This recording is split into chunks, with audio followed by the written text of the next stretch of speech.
Hello everyone.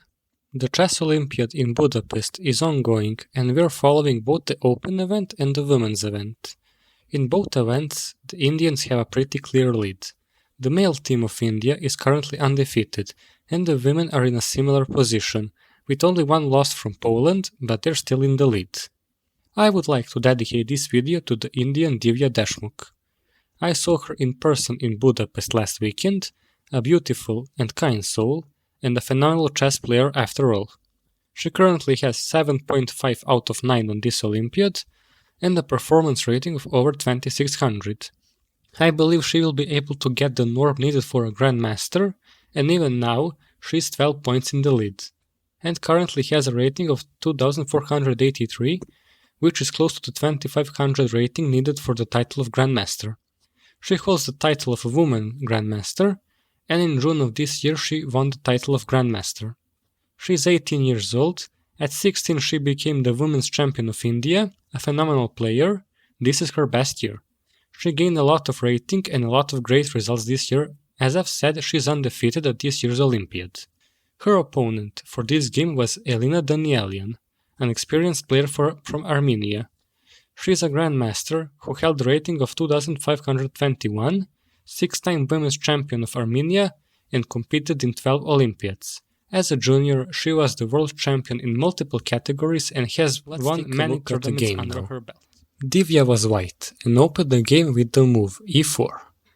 Elina played e6, the French defense, then d4 and d5. Then Divya chose to play e5, the advanced variation, then of course c5, the main opening moves of this variant of the French defense. Knight to c6, knight to f3, then bishop to d7, bishop d3, queen b6, attacking the d4 pawn from three sides. White here opts to sacrifice the pawn by castling, which is the Milner-Barry gambit. It's tough to defend this pawn. White can defend either by taking or by moving the bishop from the d-line, but that results in a loss of tempo. So White prepared the gambit, sacrificing the d4 pawn. The main way of continuing this game would be for White to take. Then Black takes, and then the pawn is conquered.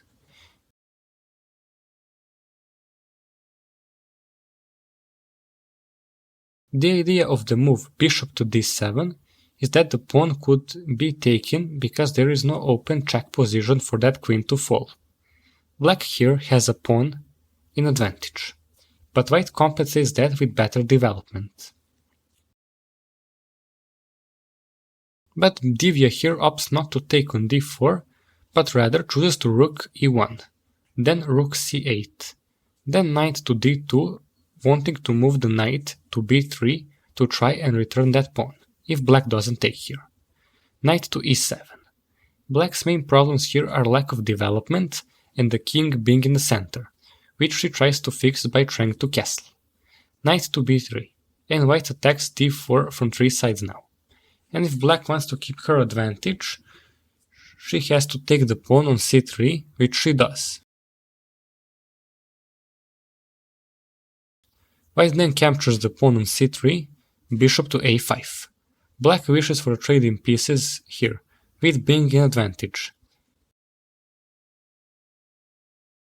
Then Divya plays rook to b1, Elina takes knight on b3, then rook to b3 with tempo and attacking the queen. Queen retreats to c7. Then queen e2, protecting the pawn on e5, knight to c6, and then a brilliant move, knight to g5, an offensive move. Black here was giving up a lot of time. She wasn't ready for this variant. Her main problems were the king in the center and how to castle effectively. The knight is in the way, with the threat of queen on f3 or h5, with attack on f7 due to Black not developing on time. If she were to threaten the knight, her next move is queen to h5. She can't capture here or she loses a rook. On the other side, the f7 pawn is hanging, so Black would have to play knight to d8, which would be followed by knight to g6 that Black can't capture due to a mate. White here would have excellent advantage, so h6 is not a good move.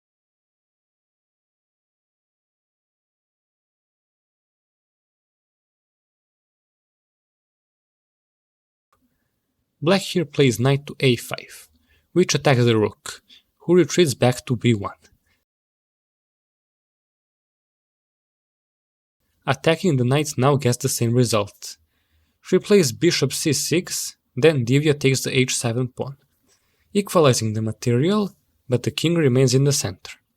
Bishop e7, queen g4, pawn g6. Covering the bishop, and the knight was hanging now. Divya retreats with knight to g5, but bishop g6 was a more direct move here. Black would capture, but queen would take a d6, and if the knight were to be taken now, queen to g6 check. If black were to defend, e6 and white wins here.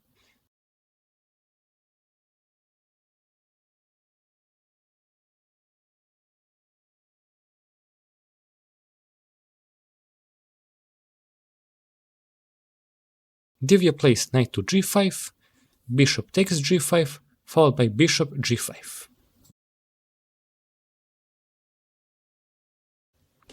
And now, as you can see, the black squares are weakened for black here, which marks a very serious problem for black.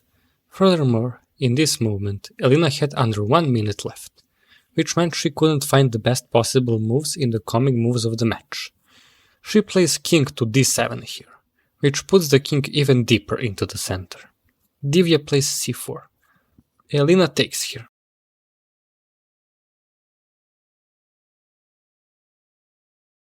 And now, a beautiful sacrifice with bishop to g6.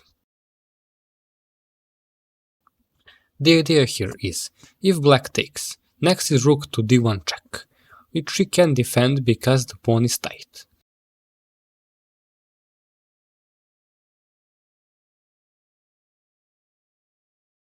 King retreats to e8, then queen to e5 and everything falls down here. King f8, queen f6, the h8 rook hangs now. King g8, queen g6. If black covers, white attacks the other rook, a complete victory for white. So she can't capture g6 here. So Elina opts to move her rook to f8. Opting to keep the position while her clock was ticking, Divya plays e4, retreating the bishop. King retreats away from the center to c8, bishop f6, attacking the rook, who moves to g8, attacking the queen, who moves to f3. King b8, who is now defended. But now, a new idea is born. Pawn to h4, aiming for an obvious promotion which black is unable to defend from. The weakened black pieces are prevalent here. Rook c8, h5, bishop takes e4, then rook e4, pawn to c3, black trying to have a promotion of their own here. h6, c2, then obviously rook c1 to block the promotion. Queen d7, h7, and now black has to sacrifice her rook to h8. Bishop takes the rook, and then rook h8. White has advantage here. The knight at a5 is totally useless here. Next move is queen to g4, with the obvious idea of moving to g8 or g7. Next up is queen to d2, followed by queen g8 check. If black takes here, white takes with another check. Then white can either take more or defend with a rook. Black plays king to c7. White decided to play safe here, because she was slowly losing time as well. Rook to c2 was a good move as well. Black would take and white would take the rook here, and black would be unable to prevent the pawn from promoting here. White plays safe by moving her rook to e1, taking away the threat of the black queen. The only way to defend here would be queen to d8, which black plays. Then the pawn falls with a check. The knight is back in the game here with a move to c6, but it's too late. Queen to f7 check, queen d7, of course trading the queens here. Rook d1 check, and when the king moves away, rook to b1, and, out of moves, Elina Danielian surrenders here. She can't take the pawn as the rook would be in a skewer here, nor move the pawn as the knight would be lost. If she opts for taking at e6, rook to b7 and nothing would change. Because of that, in this position, at the 40th move of the game, Elina chose to surrender, completely outplayed by Divya Deshmukh. If you like this game, make sure to leave a like on this video, share it with a friend and subscribe to our channel as it helps us give you more quality chess content. See you in the next one.